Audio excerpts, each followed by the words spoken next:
Okay, it's recording. I don't know how long it's been recording that I've been sitting there doing that. I made one video before this, so I'm going to try and hopefully make this one not as long, so that one's like 12 minutes. So hopefully this one won't feel as long. I'm going to stop rambling now and get into the questions. Emotionally, what has it been like dealing with the sexual abuse and rape? That has been honestly the hardest thing I've ever had to deal with. And it's gotten a little bit easier because it's been about a year since I broke up with that person, so about a year since all of it kind of stopped. And over the past year, it's gotten a little bit easier, but I think now it's more frustrating than anything because, you know, it's one of those things that, like, it's going to take a long time for me to kind of really deal with and to kind of start to move on from. And it being a year, it's kind of like I just want to be over it by now.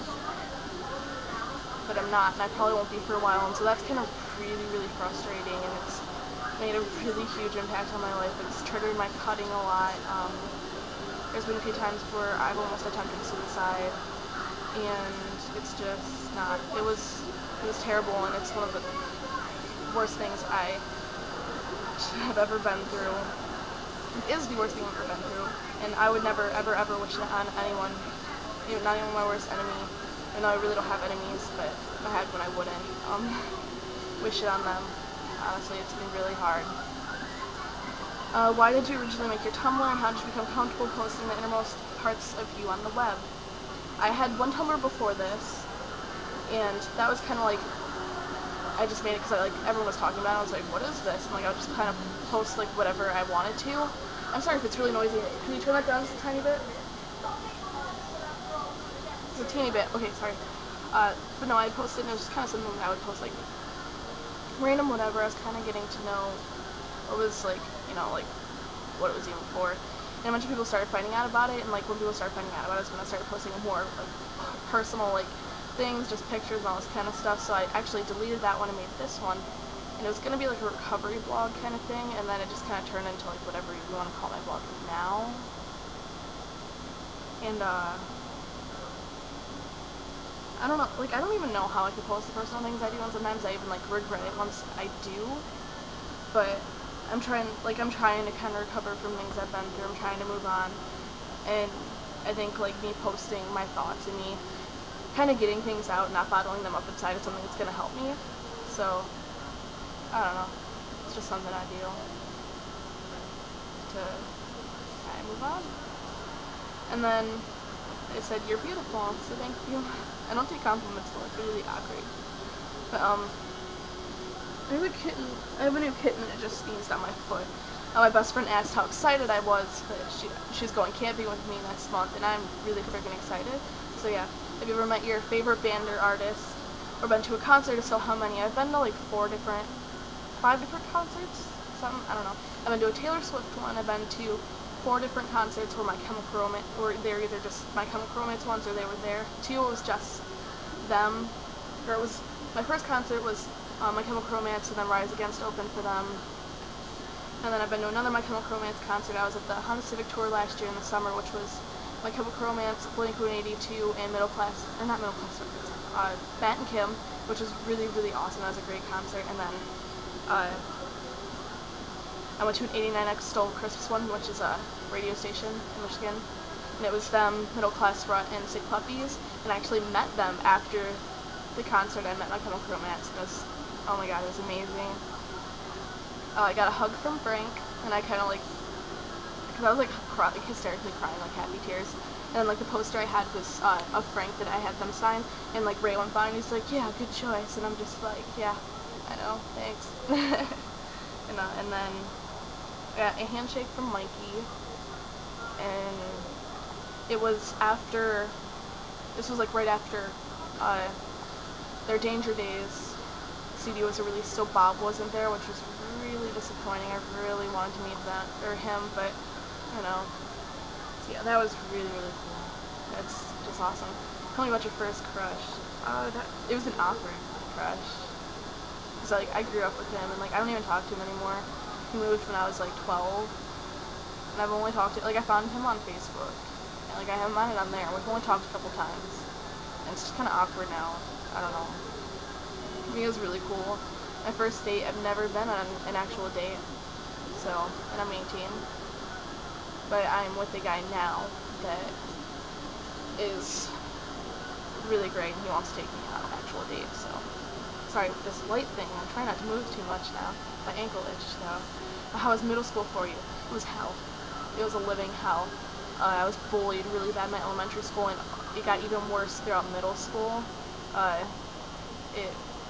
was in 6th grade. I first attempted suicide. I went to a psychiatric hospital, and then my cutting started throughout middle school when I was 11 or 12. I don't know. I was in 6th grade. And it was just really, really hard for me. The bullying was terrible. It was just bullying is just a terrible thing. Like, that is something I stand like so strongly is against bullying, because I don't think people honestly, like people that haven't been bullied, I don't think they honestly know like the effects it has on people, and it's really screwed me up. With my family, like my family's awesome. My mom is best mom ever. I mean, yeah, I'm gonna say that because I'm her daughter, but to me she really is. I have a brother who's over there. He's awesome. He's special needs, but I love him more than like anything. He's honestly the only reason I think I'm still here.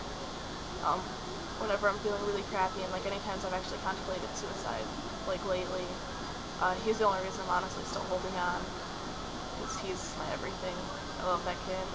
My dad, I think I already mentioned that, or no, I actually haven't mentioned it, I don't know, but my parents divorced when I was like 4 or 5-ish, so I don't talk to my dad much. My dad doesn't actually consider me and my brother his kids. He's like, oh, they're your mom's kids, you know. It's whatever though, you know. And like the rest of my family, like we're really big, like we make fun of each other and like we make jokes about everything, and like we're just kind of like a big joking family, but we're like, I love them. What made me cut for the first time? I think a lot, like I was really depressed throughout, you know, my childhood, and I'm still depressed now. Like my bullying contributed to a lot of it. And when I had went to a psychiatric hospital, I had kind of gotten the idea from people in there that were in there for self-harm, and I got out, and like to me, like you think it would have made like clicked, like hey, they're in here because they're hurting themselves, and that's not right. To me, it was like, okay, it was helping them deal with things. Can't be that bad. They're not the only one. Like I wouldn't be the only one doing it, so that's what made me start. Worst decision I've ever made in my entire life, but you know. Was the first time you cried yourself to sleep? I don't know. I was really young though. I would have to say like when I was like 5th or 6th grade or something, when bullying was really bad. I don't know. I just know I was like really young. What do I think about stormy weather? I used to be terrified of it as a kid, and I think I got that from my mom, because my mom hates thunderstorms too. Now I'm okay with them as long as I'm like in a building or a car. But if I'm outside walking around and it's storming, I'm not okay at all. I freak out. It's not okay. One memory from when I was 5. I hardly remember when I was 5. I'm trying to think of like one really quick. I got one. I don't know how, I was like 5 or 6. I don't remember. I was in kindergarten, so I was one of the two. So I'm just gonna say it's 5. I was outside, and me and my friends, because I live in like a mobile home park, so like our mailboxes are like down the street, they're not in front of our house, and they're like these big, like kind of like all together, like I don't know. Hopefully you know what I'm talking about. Well, I was being chased, and I wasn't paying attention to where I was going, and I was like running, and then I ran into a mailbox and knocked myself out. And like my face was all bruised up and stuff, and like I couldn't go to school for like a week because my mom didn't want to send me there because they didn't want like people to be like, is your mom like abusing you? So I had to stay home for like a week. Yeah, I think it's funny now. At the time it wasn't funny. Nelly just started playing. But the happiest memory of your life, that'd probably be the day that I met my chemical romance. More likely, but hopefully this video wasn't too long. Hopefully it's shorter than the other one at least. Nelly's playing, like I just said, but I think that's about it. And then I just got a question. I just refreshed it and says, have you gotten enough fast to make the video? And yes I have. So, sorry, my mouse is like screwing up. I'm trying to exit out. Okay.